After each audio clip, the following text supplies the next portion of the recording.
আসসালামু আলাইকুম প্রিয় ফুটবল ফ্যান্স। লম্বা একটা সময় ধরে ক্লাব ফুটবলে চরম অনিশ্চয়তার মধ্যে থাকতে থাকতেই শেষ পর্যন্ত একটা সমাধান খুঁজে পেয়েছেন আর্জেন্টাইন বিশ্বকাপ জয়ী রাইট ব্যাক গঞ্জালো মন্তিয়াল।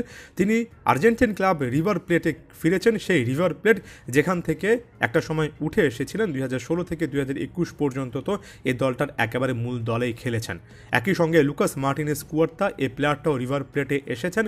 আপনি যদি আরও বেশ কয়েকটা নাম যুক্ত করেন, যেমন এই মুহূর্তে মনে পড়ছে মার্কাস অ্যাকুনিয়ার কথা, যিনি কিনা রিভার প্লেটে আছেন, জার্মান পেজেলা কিংবা ফ্রাঙ্কো আরমানি। সামনের দিনগুলোতে ঘরোয়া ফুটবলে আর্জেন্টিনার ফুটবলে ফিরতে চান লিয়ান্দ্রো পারেদেস, যিনি কিনা বোকা জুনিয়র্সের পথে যেতে পারেন। সর্বশেষ একটা ভিডিওতে এটাও জানিয়েছি যে হয়তোবা পাউলো দিবালো এমন টাইপের একটা চয়েস করতেই পারেন। তেমন কিছু না কিছু ইঙ্গিত আর্জেন্টিনার মিডিয়ায় কিন্তু খুঁজে পাচ্ছে। এখন এত বেশি করে আর্জেন্টাইন ফুটবলাররা নিজেদের দেশের লিগে ফিরছেন, এটা কিন্তু স্কালুনির জন্য একটা ডিলেমা কিংবা একটা নতুন প্রশ্ন নিয়ে এসেছে, যে জিনিসটা টিউএসএ স্পোর্টস থেকে শুরু করে একাধিক প্ল্যাটফর্মে আমি একাধিক রিপোর্টের মাধ্যমে দেখেছি। কোনো নির্দিষ্ট করে একটা রিপোর্টের কথা মেনশন করলাম না, তবে ভিন্ন ভিন্ন প্ল্যাটফর্ম ঘেটে এই জিনিসটা একেবারে কমন আকারে পেয়েছি।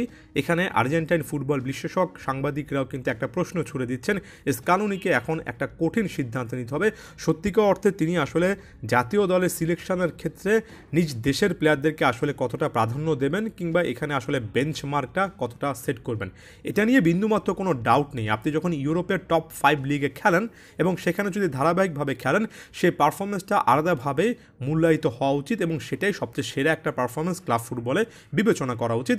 সে তুলনায় আর্জেন্টিনার ঘরোয়া ফুটবলের মানটা ওই পর্যায়ে বা ওই লেভেলে আমরা সেভাবে কম্পেয়ার করতে পারি না। যদিও রিভার প্লেট, বোকা জুনিয়র্স এগুলো ভালো ক্লাব, যদিও আর্জেন্টিনার ঘরোয়া ফুটবল থেকে দুর্দান্ত একের পর এক ট্যালেন্ট উঠে আসে, তবে আপনি কখনোই সেটাকে ইপিএল, লা লিগা বা এমন টাইপের টপ লিগগুলোর সাথে কম্পেয়ার করতে পারেন না।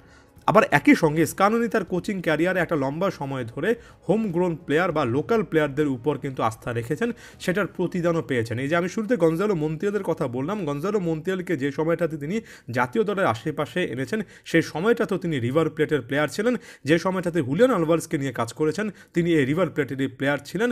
এমন অনেকগুলো উদাহরণ দেওয়া যায়। অর্থাৎ এখানে সত্যি করতে স্কালুনি নিজের লোকাল প্লেয়ারদেরকে নিয়েও যথেষ্ট ভালো কাজ করেছেন, যেটা তার কন্টেম্পোরারি কিংবা তার সমসাময়িক অনেক কোচরা করতে পারেননি। এমন টাইপের একটা ট্রেন্ডের দিকে ব্রাজিলের একাধিক কোচ গিয়েছেন কিংবা এখনও যাচ্ছেন বলা উচিত, সেভাবে কিন্তু রেজাল্টটা পাওয়া যাচ্ছে না।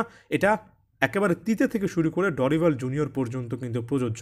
তবে সকল কিছু মানে একটা জিনিস মাথায় রাখতে হবে, সেটা হচ্ছে দিন শেষে আপনি নিজের লোকাল প্লেয়ারদেরকে বেশি সিলেক্ট করতে গিয়ে যারা আসলে ইউরোপে একেবারে টাফ সিচুয়েশন, আরও কম্পিটিটিভ বা প্রতিযোগিতামূলকভাবে আরও কঠিন কঠিন ম্যাচ খেলে এসেছেন, তাদেরকে যদি আপনি বাদ দিয়ে ফেলেন, তাহলে এটা হয়তোবা এখন বড় রকমের কোনো ইস্যু তৈরি করবে না, তবে ভবিষ্যতে স্কালুনির জন্য এটা একটা বিশাল সমালোচনার জায়গা তৈরি হবে।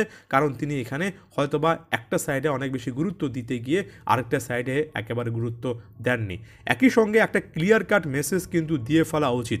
এই যে লিয়ান্দ্রো পারেদেস, গঞ্জালো মন্তিয়াল, এমনকি ভবিষ্যতে যদি পাউলো দিবালাও যান, তারা যে বয়সটাতে যাচ্ছেন, মন্তিয়ালের ক্ষেত্রে 28 বছর বয়স, পারেদেসের ক্ষেত্রেও 30-31, এই এইজ ব্র্যাকেটে যারা ইউরোপের ফুটবলের শেষ দেখছেন, তাদেরকে সত্যিকার অর্থে লম্বা সময় ধরে কি আপনি জাতীয় দলে ধরে রাখবেন?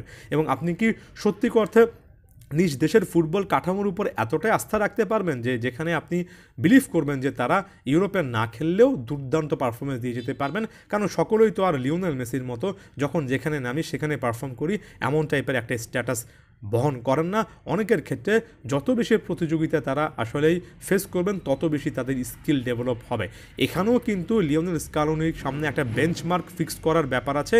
তাকে একটা না একটা নিয়ম বা আনঅফিসিয়াল হলেও একটা না একটা কনভেনশন তৈরি করতে হবে, যার মাধ্যমে আর্জেন্টাইন প্লেয়ারদের 28-30 বছর বয়সী ইউরোপ ছাড়ার প্রবণতাটা কমবে। এখন পর্যন্ত হয়তোবা এটার ইম্প্যাক্ট আমরা বুঝতে পারছি না, তবে ভবিষ্যতে যে কোনো একটা সময় কিন্তু আসলেই এটার একটা ইম্প্যাক্ট দেখা যেতে পারে। এই আলাদা করে বিষয়টাতে আপনারা কী ভাবছেন, আপনাদের কী মতামত অবশ্যই জানানোর চেষ্টা করবেন।